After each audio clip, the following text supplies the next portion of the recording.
what's going on, guys? This is Mirsin. Today I'm actually going to be reviewing Prologue of the Destruction Swordsman. This is a normal trap card that has been seeing a lot of play in the past couple of weeks, and now you might be wondering why it plays Buster Blader cards. I don't see how a card like this can be good in decks that aren't Buster Blader. It makes no sense, but my goal is going to be to try to clarify this as much as I possibly can. So before I start, friendly reminder to like and subscribe because it motivates me a lot to keep making videos like these. And yet, let's jump right into it. Alright, so for starters, Prologue is a normal trap card, which we already like because you can search this with Trap Trick, Lilith, Lady of Lament, but also Buster Whelp, Buster Whelp. Now Dragon Buster Destruction Sword, that card is banned, thankfully. I love you, Konami, by the way. And pretty much this card allows you to send any Destruction Sword card and a Buster Blader monster from your deck to the graveyard as a cost, so that's not even part of the effect, meaning that you cannot get Ash to special summon any Buster Blader, Buster Dragon from your extra deck or graveyard, That's not a proper synchro summon, that's just a special summon. You gotta remember that because you can't revive back your Buster Dragon that was cheat summoned with the Prologue if you draw like a second copy, for example. Oh, and by the way, it destroys your Buster Dragon at the end of the next turn. If you summon this on your opponent's turn, it's going to die on your own end phase, if you understand what I'm trying to say. And you can banish it from your graveyard to protect all of your Destruction Sword cards from being destroyed by battle or by card effect this turn, but that doesn't really matter because nobody's really gonna play the Destruction Sword card monsters, only the trap. This trap that I'm about to say right now is probably one of the most relevant things about this Prologue trap, and it's Destruction Sword Memories. So you can banish this card from your graveyard, which is obviously going to happen every single time since this is the card that you actually send with Prologue, and you can pretty much fusion summon for Buster Blader the Dragon Destroyer Swordsman, pretty sure that's the name, just by banishing the fusion materials from your graveyard. This is kind of nasty because your opponent's monsters all become dragon, and because of the Buster Blader fusion, every dragon in your opponent's possession cannot activate its effect. So you can kind of see where this is really annoying, right? If they summon a monster, it becomes dragon and then they can't use its effect, and if they have dragon monsters in their hand or graveyard, they also cannot activate their effects even without Buster Dragon, which is kind of nasty. Also, I guess the Buster Blader fusion gains 1000 attack and defense for every dragon monster in your opponent's field, I think. Cannot attack directly, and when it attacks a defense when it attacks a defense position monster, it inflicts piercing damage, but also every monster your opponent controls that is a dragon, once again every single monster because they all become dragon thanks to Buster Dragon, go to defense. So if your opponent is playing like an Xyz strategy, he can't go into Negalogia at all because he cannot conduct a battle phase, which is also pretty freaking awesome, actually, not gonna lie. So yes, this card is basically a second VFD or Zexal, or call it whatever you want. Pretty much kind of skips your opponent's ability to use any monster effects. And in this heavy combo format, where I guess, honestly, we've been like combo heavy ever since Needle Fiber was a thing. Honestly, even before that, man, we had like Orchis, Lunalite, Pyros, all of that. That was really annoying, by the way. Thank the Lord we're done with all of that. Actually, no, because what we have right now is no better. And yeah, this card's literally insane because you can dodge so many hand traps with this. You only summon twice during your own turn and twice during your opponent's turn. You go normal Buster Whelp, search Prologue, and then make like any link one, set one pass, and then during your opponent's turn you summon Buster Dragon with Prologue, and then you banish Memories to summon Buster Blader, the Dragon Destroyer Swordsman, and that's just two summons. Good luck Nibiruing me. And also, if you time this well, you can also play around, Infinite if they top deck it for turn, of course, or Gammas, the things like that.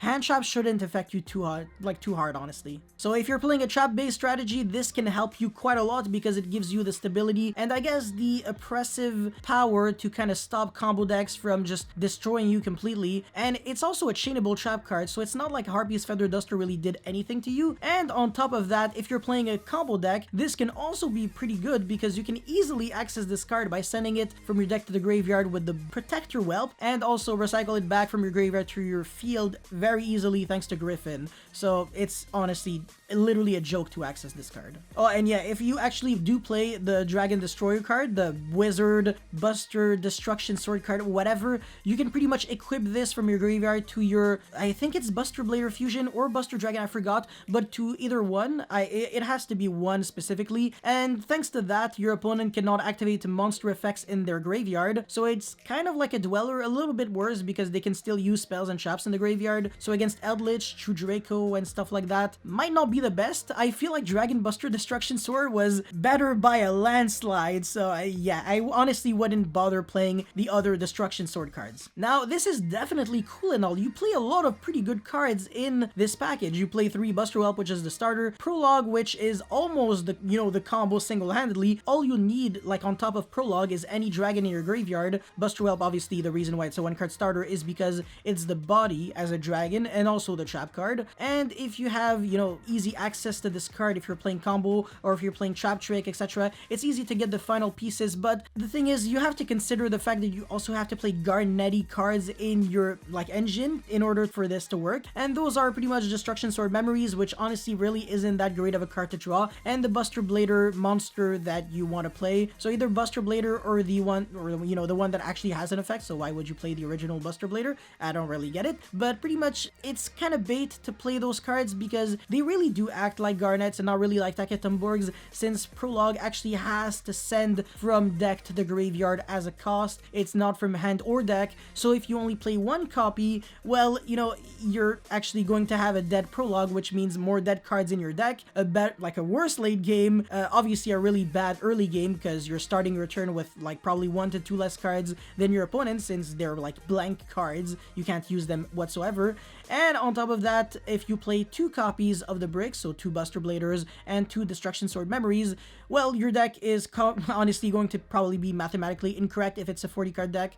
So, in other words, this honestly makes the most sense in a 60-card strategy where you play so many copies of Prologue, but it's so hard to, draw the bad one-ofs that you won't really brick with them. And even if you feel like you don't want to go that route, you can still play 2 of each. I feel like in a 60-card deck, at least it makes a bit more sense. Oh, and also, I guess a cons that I said was not the end of the world was the fact that Buster Dragon dies during the next turn's end phase, which I guess kind of sucks because VFD sticks around for 2 full turns.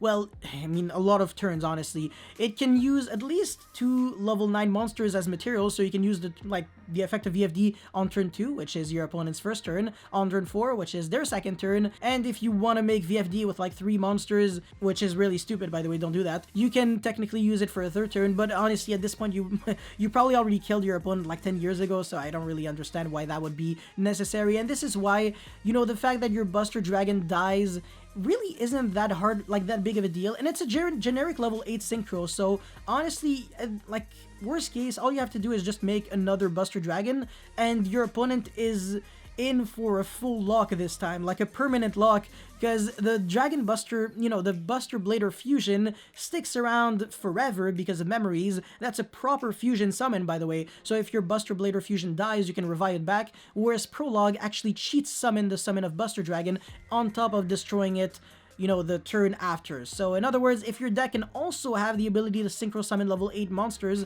which shouldn't be that hard technically, but might actually still be a little tricky, well, you're probably going to be in a much better shape, honestly.